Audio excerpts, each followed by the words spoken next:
Thanks for joining us on our road trip today. We're taking Blue Stem Botanicals on the road to visit our friends at Brandywine Branch Distillers.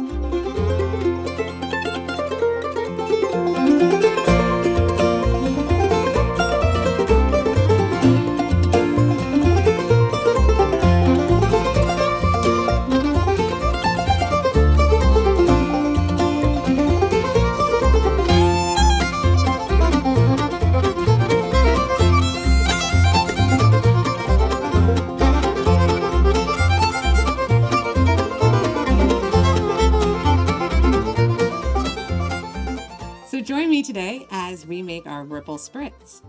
To begin with, we're going to start with 1.5 ounces of our Equinox Gin.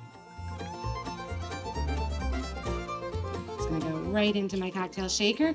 To that, I'm going to add our thyme syrup. This is really beautiful smells of fresh thyme, right on the nose.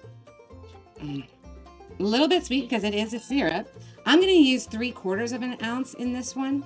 If you like your drinks a little sweeter, you can definitely amp it up or dial it back if you want something a little bit more dry. I find 3/4 ounce is my perfect sweet spot. And to that, I'm going to add our elderberry tincture. This is going to give some beautiful color as well as some really wonderful fruit notes that's going to play with all those botanicals that we're finding in the gin itself. Elderberry is also a wonderful companion to thyme. And I'm going to go a little heavy-handed on this one too, because I just love it. I'm going to do 4 milliliters or 4 full droppers. Ice and shake. Really get those ingredients talking to each other. I'm going to strain that off into my glass here. I've chosen to use a stemless wine glass for my spritz. You can use whatever vessel you have at home. I'm going to ice that one up, top it with a little bubbly. We're using a local sparkling white wine from Pinnacle Ridge here in Pennsylvania.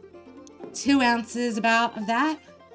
And then finally, we're going to top it with our rosemary hydrosol. This hydrosol will provide the aromatics that we're really going to enjoy as we bring the glass up to enjoy, as well as the rosemary is going to go ahead and tap thyme on the shoulder and get everybody involved. For this drink, I also like to put a little twist of lemon peel in there. So I've already prepared some, and I'm just going to give that a little twist, pull, and in the drink it goes. Cheers!